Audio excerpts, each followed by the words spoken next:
do Senhor, meus irmãos, professores, adolescentes, da sua tela, presbítero Maurício Alves, apresentando hoje a terceira lição da Escola Bíblica Dominical Classe dos Adolescentes. Esse programa é um oferecimento da ADC TV, a TV da Assembleia de Deus de Criciúma, no canal ADC Educacional, que é coordenado pelo pastor Ramon Melo de Oliveira, que é dirigido pelo presbítero Adriano Fidelis e regido pelas boas mãos do nosso pastor-presidente, pastor Roberto Ronato Olweiler. Vem comigo, meus irmãos, para mais uma aula, essa então a terceira lição do nosso trimestre, que tem como tema os primeiros passos de Paulo. Se a gente observar essas três primeiras lições que nós tratamos aqui, que nós falamos, a gente vai ver que vai abordar uma teologia um pouco mais histórica. Vamos fazer um retorno à história de origem do apóstolo Paulo, compreendendo então os três primeiros passos, e essa lição de hoje, ela não é diferente, ela é um pouco mais histórica do que exatamente entrar dentro de um assunto mais teológico, mais aprofundado,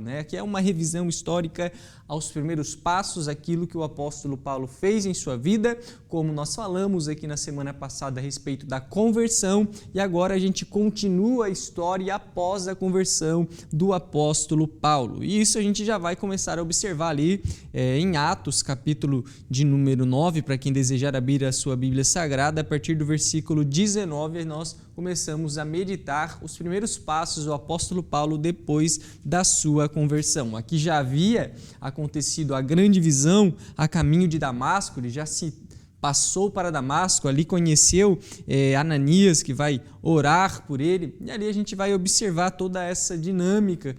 Quando Ananias vai orar, ele vai ser então curado, a visão vai retornar, Paulo vai ser batizado, cheio do Espírito, e agora já estava então preparado para começar a exercer o seu ministério. Mas aqui nós vamos observar alguns outros pontos que nos interessam também para essa lição e desse momento onde você vai aplicar para os seus alunos. Leitura bíblica, Gálatas capítulo 1, versículo 15 ao 24, que vai fazer também uma ligação com alguns capítulos e versículos de Atos capítulo 9, e aí você pode perceber isso.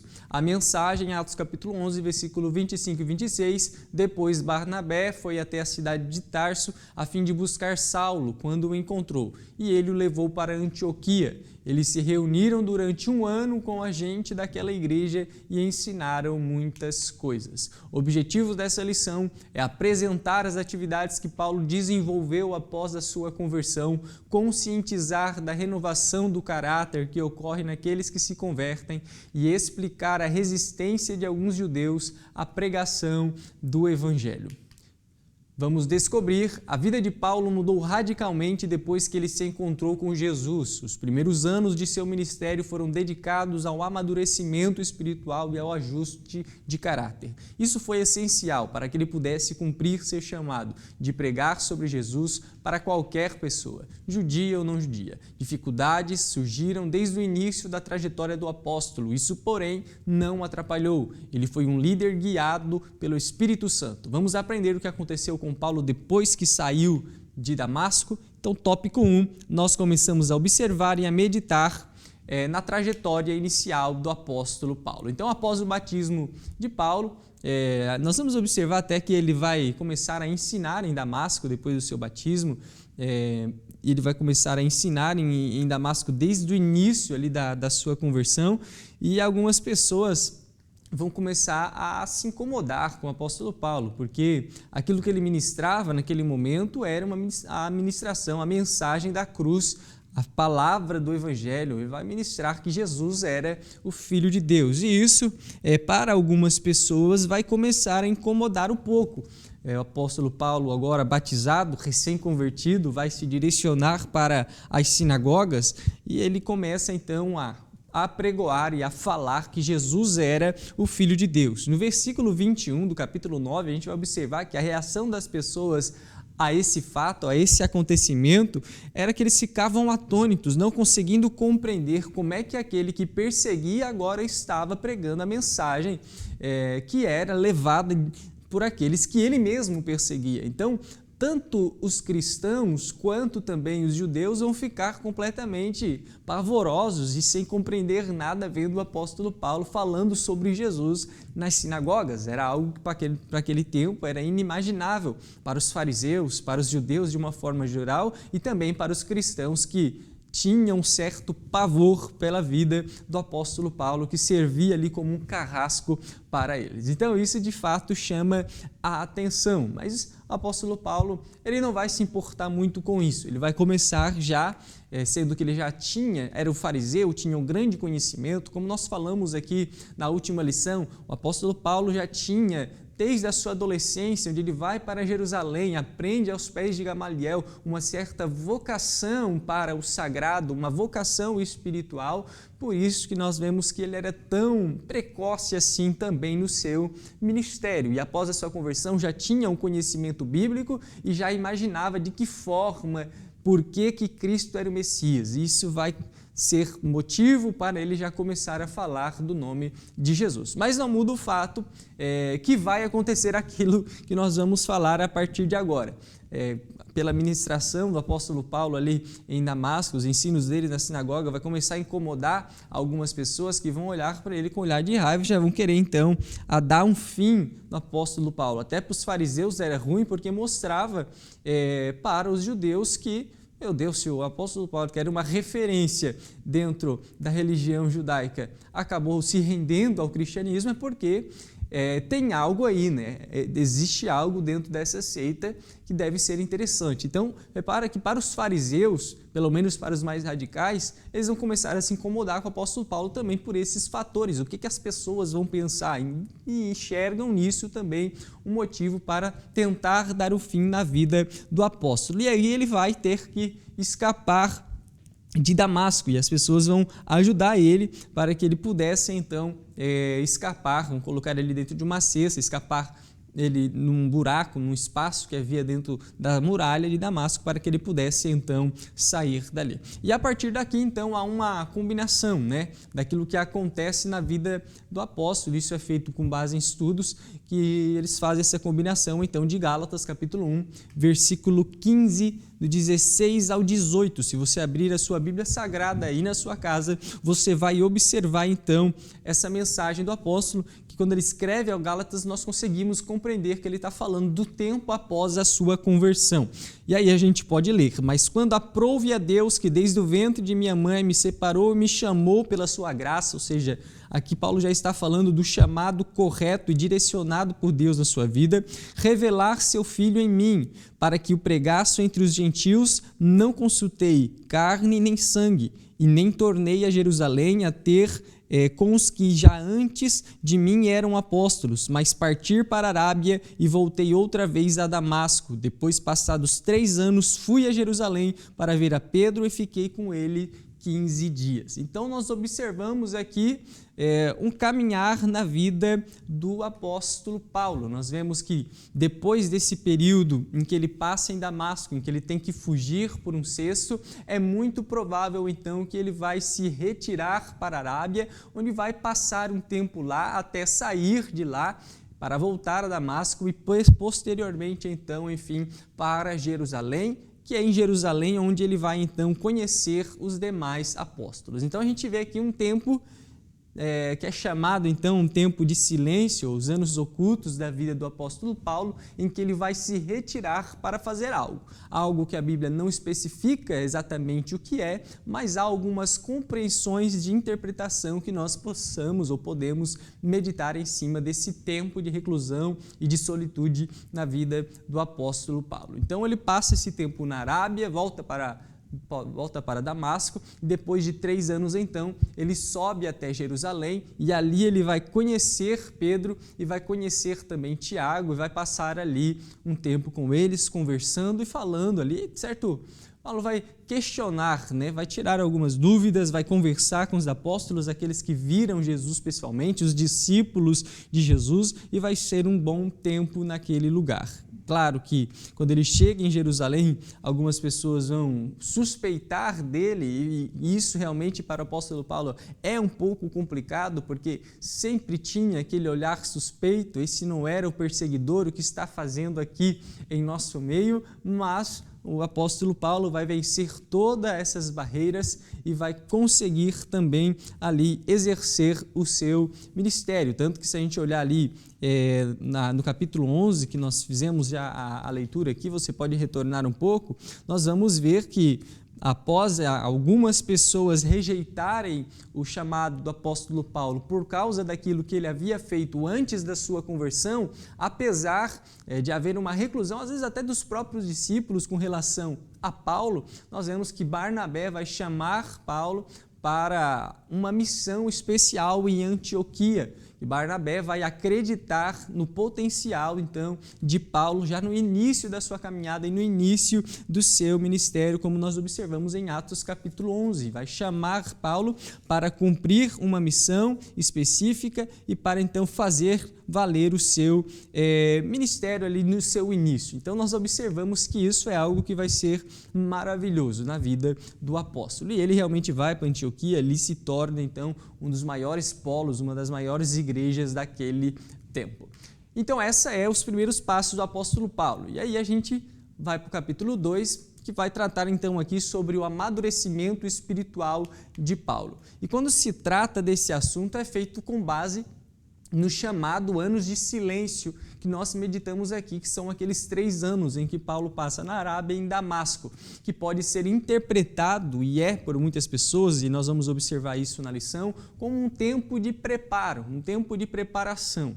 E embora Paulo ele fosse um grande intelectual e religioso do seu tempo, como nós falamos, ele tinha uma vocação para o sagrado, ele tinha esse interesse no sagrado, na lei do Senhor, na palavra de Deus. Nós vemos que ele vai se ausentar por um tempo e acreditamos nós que essa ausência visava uma capacitação espiritual. É comum dizer que a solidão é a mãe das obras, né? Não ela exatamente, mas o estado de solidão. Então, quando a pessoa ela alcança e consegue passar e viver em sua vida um momento de solitude, há ali também um momento de preparação, um momento de organizar as ideias, um momento de reflexão, de pensar tudo aquilo que nós temos lido, de pensar tudo aquilo que nós acreditamos e organizar em nossa mente para que nós possamos então formatar uma convicção, uma ideia e tudo isso na direção do Espírito Santo. E nós vemos esse tempo, esse momento, esse chamado tempo de solidão, esse tempo de silêncio na vida do apóstolo Paulo, em que nada vai ser escrito sobre o que ele fez nesse tempo, mas nós temos que entender que já era apóstolo Paulo convertido, batizado no Espírito Santo e se preparando para viver os anos intensos que ele viveria após o seu retorno até a cidade de Jerusalém e posteriormente o chamado de Barnabé para que eles fossem até Antioquia. E ali seriam realmente anos intensos, viagens marcantes, impactantes, seriam momentos de ir até os confins da terra, de proclamar o Evangelho. A gente vê que o apóstolo Paulo era incansável, até quando ele escreve aos Romanos, nós vemos que o objetivo dele era conseguir chegar até a Espanha para anunciar o Evangelho de Jesus, passando por Roma e todas as demais cidades, uma preocupação com a igreja de forma geral e não somente no quadradinho onde ele estava, mas ele pensava de uma forma maravilhosa nas igrejas que estavam em outros locais, que estavam em Tessalônica, que estavam em Corinto, que estavam em Bereia. De uma forma geral, nós vemos essa preocupação do apóstolo Paulo com a igreja do Senhor. E vemos então que esse era o chamado dele. Ele era realmente incansável e fervoroso naquilo que ele acreditava. Em alguns lugares, algumas cidades onde passou por pregar o evangelho, acabava apanhando dos judeus, apanhava daqueles que estavam ali, mas sempre fiel e sempre permanecendo. E a gente vê que para esse chamado e esse ministério intenso tem esses 3 anos de silêncio para que ele pudesse então se preparar de forma talvez intelectual, mas também espiritualmente, para conseguir exercer tudo aquilo que Deus havia feito na vida dele. E é algo que nós devemos meditar e levar em consideração, e quem sabe trazer nessa aula também, a importância da solidão nesse aspecto na vida de um homem e de uma mulher de Deus. Um momento realmente, pelo menos, de solidão, e aqui quando nós falamos de solidão, é maravilhoso, porque a solidão ela é mais elevação do que separação, quando está na vida daquele que serve a Deus, porque nós nos afastamos talvez das pessoas que estão ao nosso redor para nos mantermos sozinhos, e nos afastamos, e a solidão ela vem nesse sentido de se afastar das pessoas, se afastar no mundo, se afastar do celular, mas uma elevação porque se aproxima verdadeiramente de Deus, e é isolar-se então pelo alto, se aproximar de Deus, e isso se dá tanto no campo da intelectualidade, quando nós nos afastamos e tiramos um tempo só para organizarmos as nossas ideias, ler a palavra de Deus, e é também um momento de oração, de conversar com Deus, de pedir a direção do Espírito Santo, tanto para o estudo no presente quanto para o ministério no futuro. E isso é maravilhoso, que é o momento da solidão, onde nós nos retiramos para uma dedicação intensa na palavra de Deus e na conversa e relacionamento com Ele. E é aquilo que São Tomás de Aquino vai falar, Aprenda-se então a isolar-se na cela dos estudos, que brevemente você estará na adega dos vinhos. E quando ele fala disso, da adega dos vinhos, é o local onde as ideias fluem, é um local onde você tem um estudo e um momento de dedicação direcionado pelo Espírito Santo, e isso é especial na vida daquele que aprende a valorizar esses momentos, então, de solitude. E Santo Agostinho vai tratar a solidão como a pureza da solidão, é o local da santificação, é o local que nos prepara, que é como se fosse um grande estilingue, que nos empurra para trás no momento de solidão e nos faz estar preparado para irmos, então, de encontro à missão específica e ao propósito que Deus tem para conosco. Quando Barnabé, então, chama Paulo para ir a Antioquia, Paulo já estava pronto pelo seu tempo de preparo e pela sua dedicação. Até Frank McKeer, ele vai escrever no livro dele, Batizados no Espírito, a importância da solitude na vida de um homem, de uma mulher de Deus e dos jovens de uma forma geral, que quando nós temos um quarto da oração e uma cela de estudos, quando nós tiramos um momento de solitude e de afastamento do mundo e com as coisas para tirarmos um tempo para nós, o que nós precisamos conservar é o nosso eu em tempos de uma mentalidade massificada. Então, essa é a importância também da solitude, nós conhecermos o nosso eu num tempo em que as pessoas são levadas por tantas ideias, por tantas ideologias e acabam se perdendo nisso. Então, existe, como diz o Frank McKeer, um eu quando nós estamos em solitude, quando nós dialogamos com nós mesmos e também com o Espírito diretamente em nosso interior. E isso é maravilhoso demais, e nós observamos também um pouco disso na vida do apóstolo Paulo, quando ele passa esse tempo conhecido, então, o tempo de silêncio. Tópico 3, a mensagem que incomoda. E aqui nós vemos que quando o Barnabé vai chamar o apóstolo Paulo para ir a Antioquia, o apóstolo Paulo já estava plenamente preparado e já estava pronto então para começar a exercer de fato com mais intensidade o seu ministério. E nós vemos que ele vai se colocar à disposição e vai começar então a pregoar a mensagem do Evangelho nos locais aonde eles pisavam. Nós vemos, como nós lemos aqui em Atos capítulo 9, que até mesmo depois do batismo ali em Damasco, ele já começou a ensinar e a falar nas sinagogas que Jesus era o Filho de Deus e que Jesus era o Messias. E isso vai chamar a atenção, porque essa mensagem naquele tempo era uma mensagem que incomodava as pessoas de uma forma geral. Se nós observarmos ali no versículo de número 20 e 21, nós vemos que as pessoas ficavam atônitas com as mensagens pregadas e ministradas pelo apóstolo Paulo e se incomodavam de uma forma intensa com elas, né? Então, nós observamos que essa mensagem da cruz, a mensagem do Evangelho, incomodavam as pessoas de uma forma geral no local aonde o apóstolo Paulo ia e aonde ele chegava. Até vai ter alguns fatos interessantes que o apóstolo Paulo ele vai chegar numa cidade e ali ele estava, se eu não me engano, acho que era com Barnabé mesmo. Quando ele chega naquela cidade, ele vai realizar alguns feitos, né? Vai chamar a atenção no local onde ele estava, pela forma como ele ministrava, pela eloquência que eles tinham, que as pessoas vão começar então a chamar o apóstolo Paulo de um deus grego.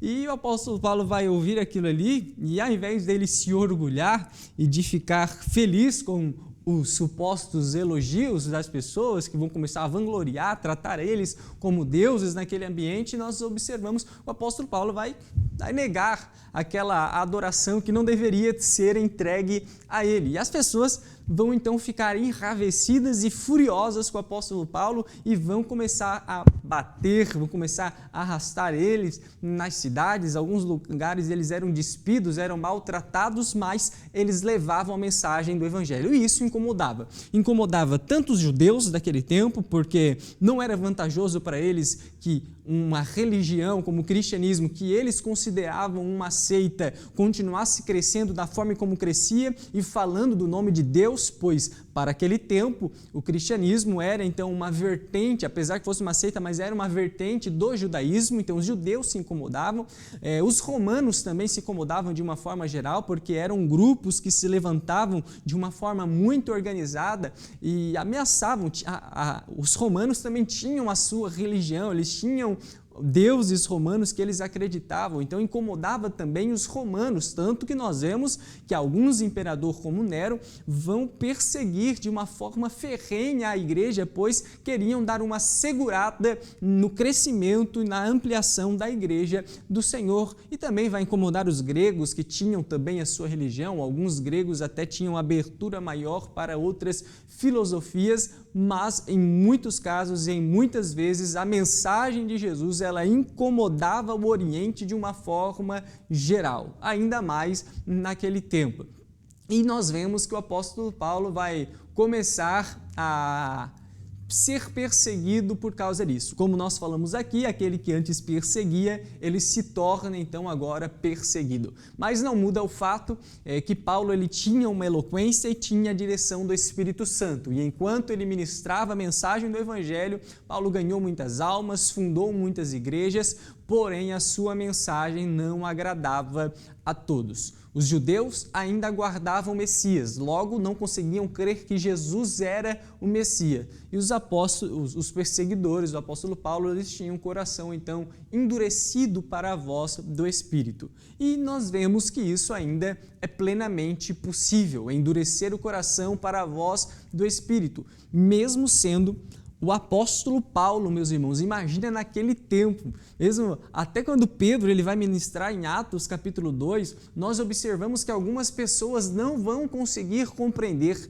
aquilo que estava acontecendo no ambiente, que era a ação do Espírito, então, e vão começar a olhar para os cristãos e para a ação do Espírito na vida deles e dizer, eles estão embriagados. O Pedro vai pregar e algumas pessoas, ao invés de serem convencidas pela mensagem de Pedro, na realidade elas vão ficar enraivecidas com aquilo que ele pregava, e isso acontece também com o apóstolo Paulo diversas vezes durante o seu ministério e durante a sua vida.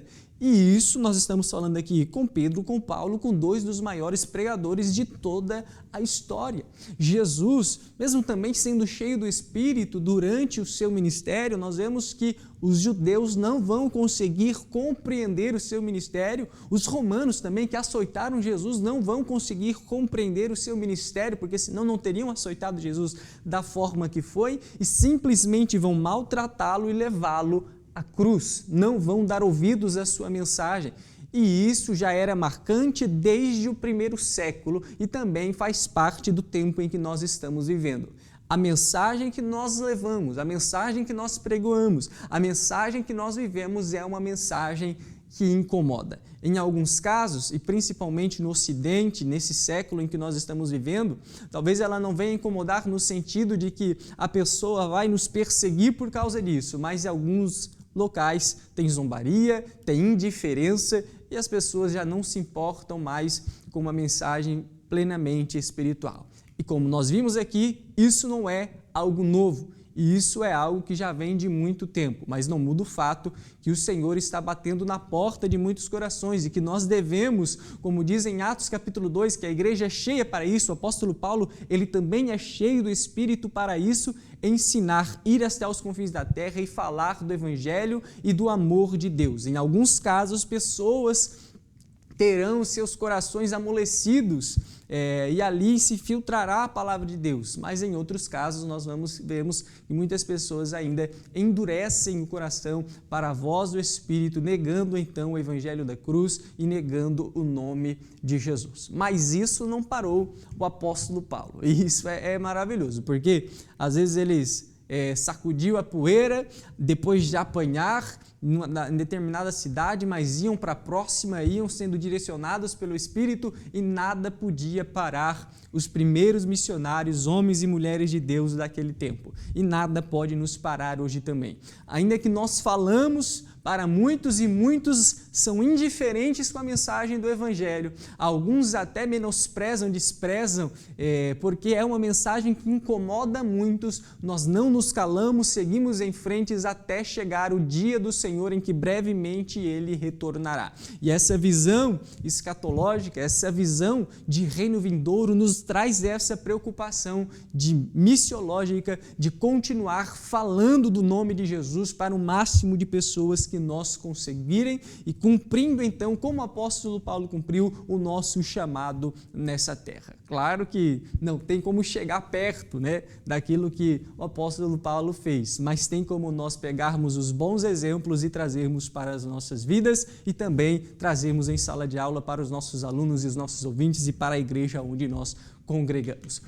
Conclusão, então, a caminhada com Cristo começa quando reconhecemos que Ele é o Salvador e entregamos nossa vida a Jesus. Com o apóstolo Paulo não foi diferente. Ele encontrou com o Messias e se sujeitou totalmente a Jesus. Seus primeiros anos como cristão foram marcados por pregações, provações e também amadurecimento, crescimento da fé, e até o apóstolo Paulo passa por esse tempo de amadurecimento espiritual, quanto mais nós, carentes e necessitados da graça, da misericórdia e da direção do Espírito Santo. Então essa foi um pouco mais histórica, a trajetória inicial do apóstolo Paulo e os seus primeiros passos ministeriais na sua vida. Na semana que vem nós temos mais lições, tem sido bênção de Deus esse trimestre, e agora, daqui a pouco a gente já começa então a entrar dentro das viagens missionárias do apóstolo Paulo e começamos a pensar também nos seus ensinos, na sua contribuição teológica que formata e baseia a nossa fé com fundamentos teológicos e bíblicos maravilhosos, e tenho por certo que será edificante para as nossas vidas cada uma dessas aulas e principalmente também para a compreensão dos nossos jovens e adolescentes que estão em sala de aula. Meus amigos, esse programa aqui é um oferecimento da ADC TV, no canal ADC Educacional. Já peço aos irmãos deixar o seu like aí embaixo, se for possível também deixar o seu comentário, se inscrever no canal para quem ainda não é inscrito e ficar atento nos próximos vídeos aí que serão lançados. Deus abençoe grandemente a sua vida e até a próxima.